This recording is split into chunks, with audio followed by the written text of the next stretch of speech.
there, Lindsay here, the Frugal Crafter, with part 2 of Ask a Crafter, week 10 or 11, I don't know.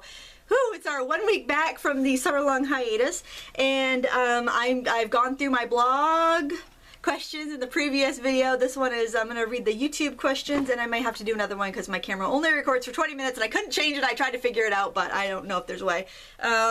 That's the only thing I don't like about that camera. Alright, Selena Golo writes, "Hi Lindsay, thanks for bringing back Ask a Crafter. I have a question for you. You mentioned on your blog and previous videos that your favorite paper is Nina Super Smooth Solar White 80 pound. However, you also mentioned that you like Nina Classic Crest 80 pound. Could you please explain why you would use a Classic C over the Solar W? Also, should a stamper buy both types of paper? Or can a stamper just choose one type? And if so, which one of these would you recommend?" Tomato, tomato. It's the same paper. It's the full name of this is I feel like the guy on the Princess Bride with the long, really long name. It's Nina is the maker.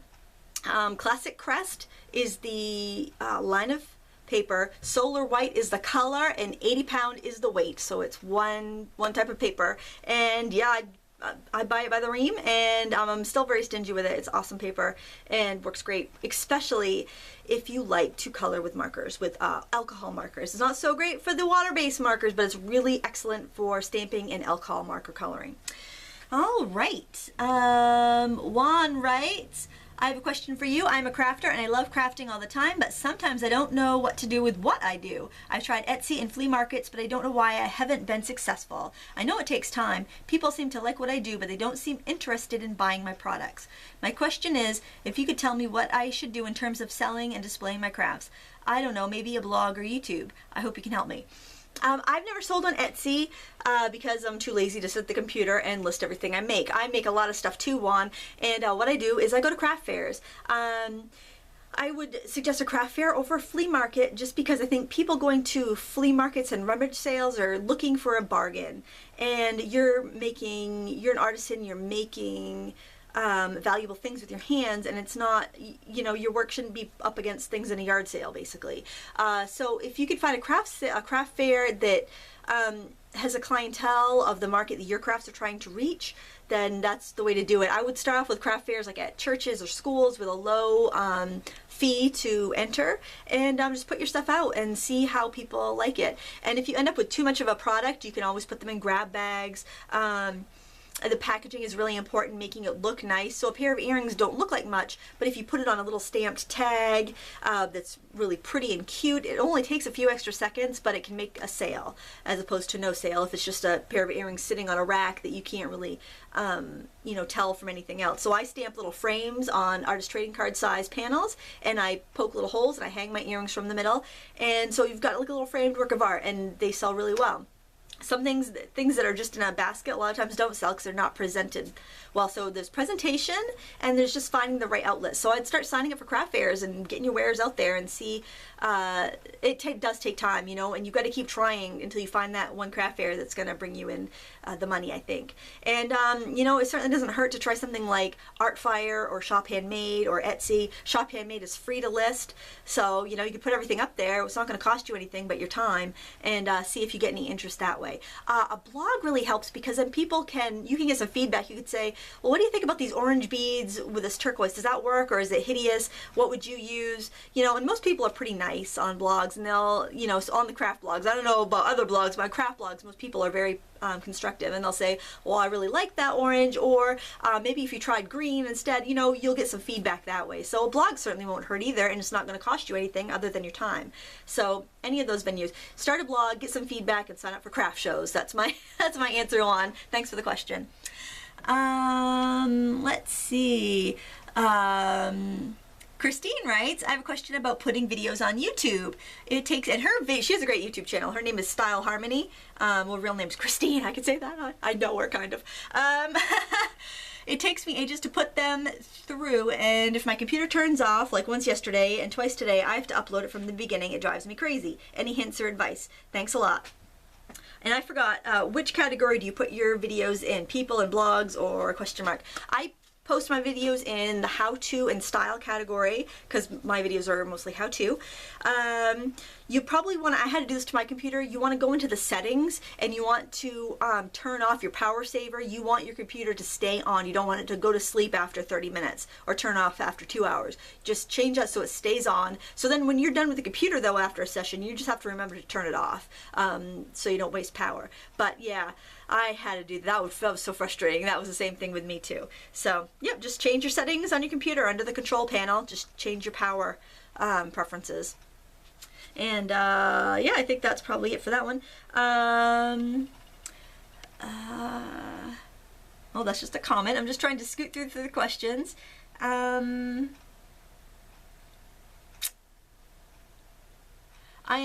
Krista Dorset writes, I am thinking about transferring a black and white photo printed on copy paper to canvas using Mod Podge. Have you ever done this before? And if so, could you give me some tips and tricks? I haven't, but I figured I got Mod Podge. I got something I recently printed off my computer. Why don't we give it a try right now? I've never done this before. It's craziness.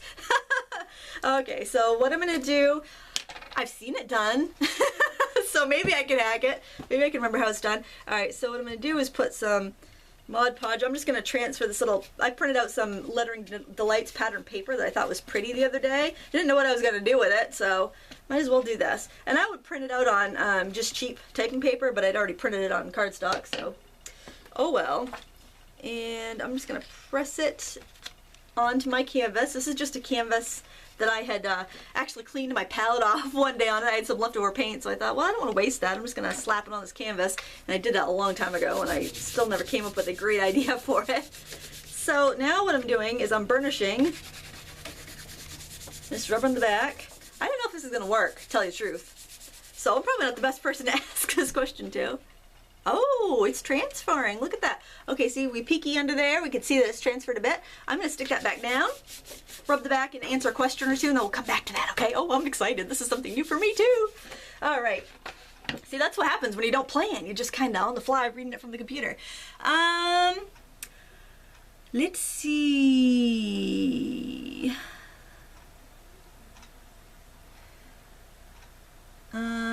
Just searching around for, yeah, I'm so prepared.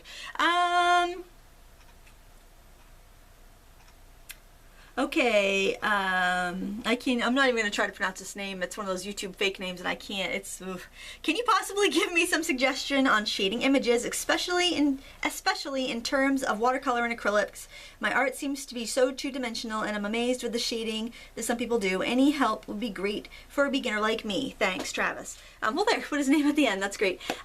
Okay, so first thing when you're painting or you're drawing or you're coloring a stamped image is to find your light source. Is your light source up there? Is your light source there? Is your light source there? Figure out where the light's coming from. That's where all your lighter areas are going to be and the shadows are going to be underneath. So you'll have a shadow on the object. So let's say, let me find something that would work good. Let me see here. Gosh, I don't have any good examples here. Well, say this vase for instance. So say the lights, I have lights coming from both directions, but if the light was coming down here, up here would be highlighted. Down here there'd be a shadow on the object itself. Then on the surface that it's sitting on, there would be a shadow on the ground over here. So just picking a light source and imagining if the light's coming from this way, where would my shadows fall? And also drawing from life, setting up a still life on your table and putting a light on it. And that observation will really help you in your shading. You just need to know where the light's coming from. Really, that's the biggie. So try that out and I think you'll be surprised with how much better your shading gets. Macbeth writes, excited to see Ask a Crafter has returned. Super relieved that your husband's doing good. Any advice to a procrastinator that is blessed with a great room for a studio but has strewn her craft loot all through the house and desperately needs to conquer organizing her studio? Of course, this question is for my friend, haha. Not me, don't sell my studio, it's for friends, see? Yeah.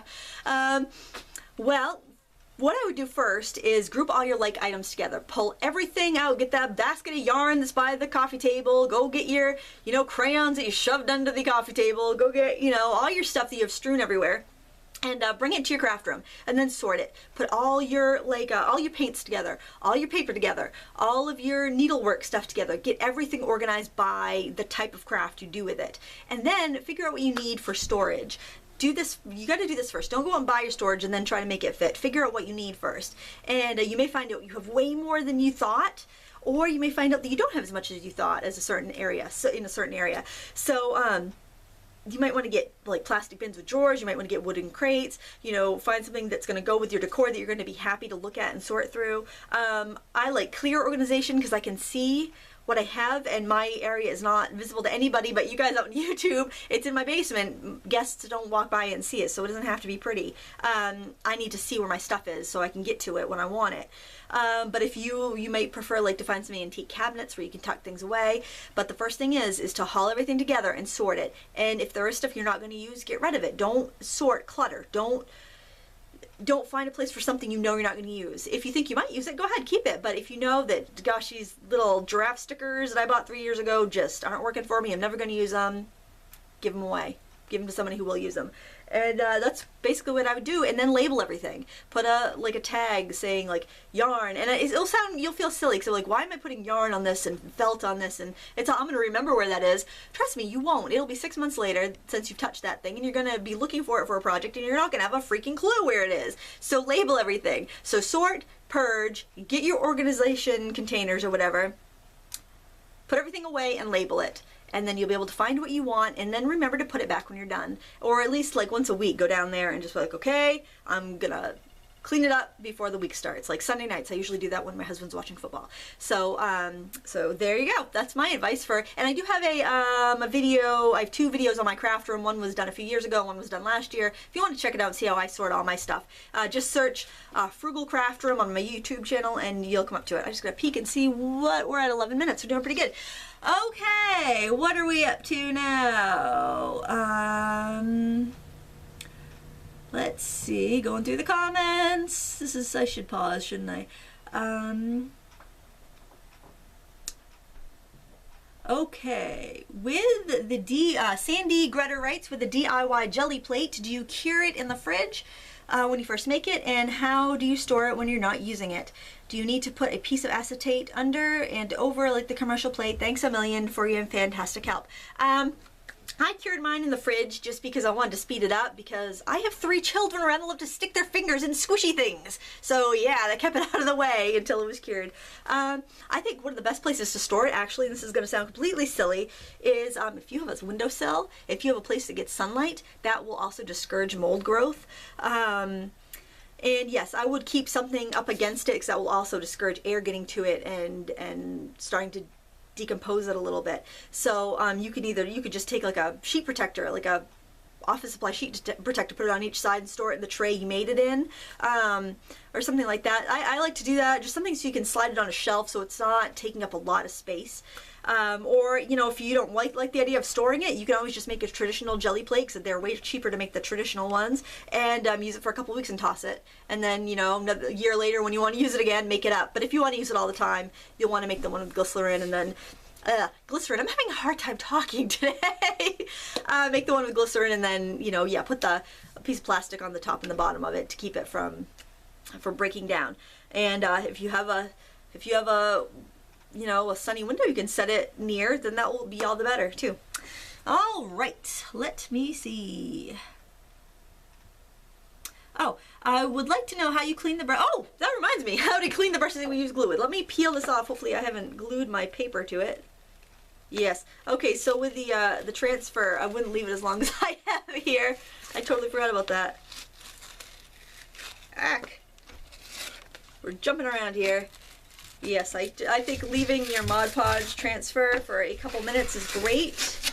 Leaving it for too long is not so good because it gets stuck.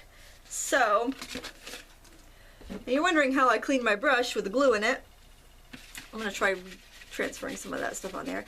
I plop it into a bucket of water, and then I will take it upstairs and I will wash it out with soap and water when I'm done. Okay, so just with my brief experimentation here, it seems as though you want to do the Mod Podge, then you want to rub your paper, burnish it in, and then you want to lift it up after a couple minutes. You don't want to let it sit too long, or you'll get bits of paper stuck to it. So I guess the moral of that story is don't get distracted when you do this. Probably leave it for like a couple minutes and then peel it off, and don't forget about it like I just did, or you'll end up with paper stuck to your project. And I think if that happens, you could probably just wet it down and rub it, and the paper will pull away, and hopefully the glue will seal the design still on your canvas.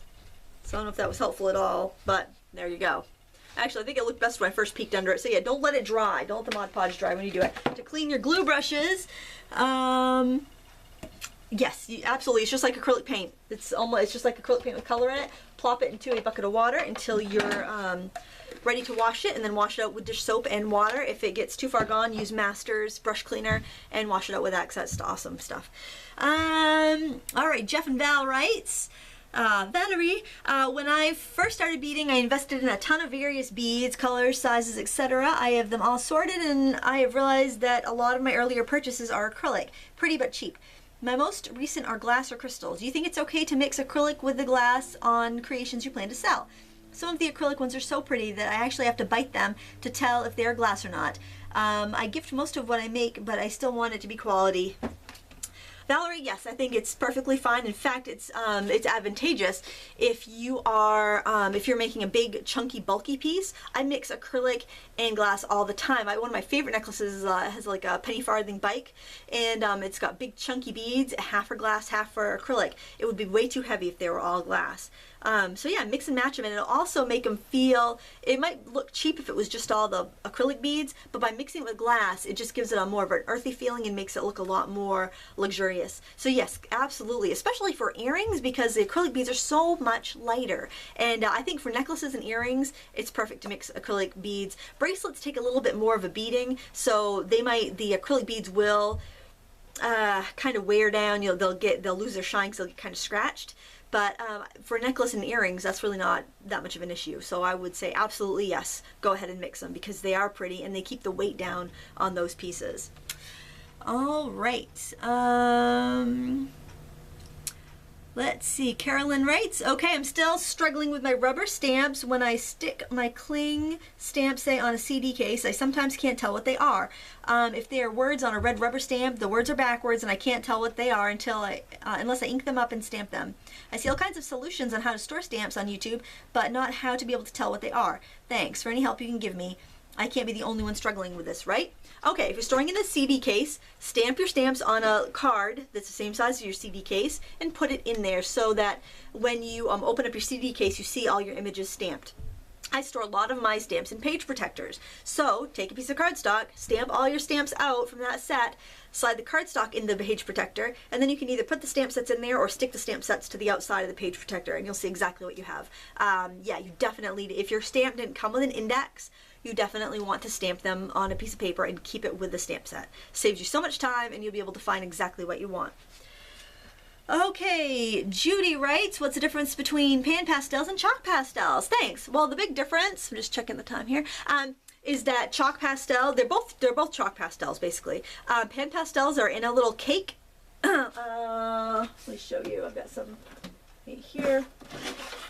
They are in a cake, where chalk pastels are in a stick. So you'd pick up a chalk pastel and you'd draw with it. For pan pastels, you'd pick up a little tool and you dip it in there kind of like eyeshadow and you'd paint it on like that, or use a sponge or whatever. Pan pastels are a lot softer, they have a lot more pigment, so they're more expensive. So a pan of pan pastels is about $5, a stick of chalk pastels about $3, artist quality, or you can even get cheaper kids quality chalk pastels. So yeah, just the amount of pigment and the softness of it makes pan pastels a little different. But artist pastels, like the Schminky artist pastels, are super soft. They're about the same thing, and they're in a stick as well. So yeah, so there's not much of a difference between the artist quality either way you want to go. It's just how you like to work with it, really. All right, can probably answer a couple more questions before I have to go to the next video.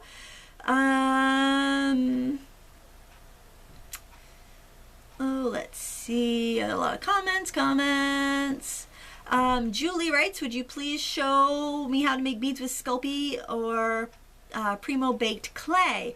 Well, I can't in this video, but I could do a video on that. I like to use a tri-bead roller, and you just put the little bits of clay in the channels of the roller and roll the clay, and it works out great. Actually, when I come back to the next video, I'll re-answer that question and show you the roller. So I'm gonna say bye-bye for now. Next video will coming up in just a minute, and we'll finish up the questions that are left under this YouTube video. So see you in just a minute.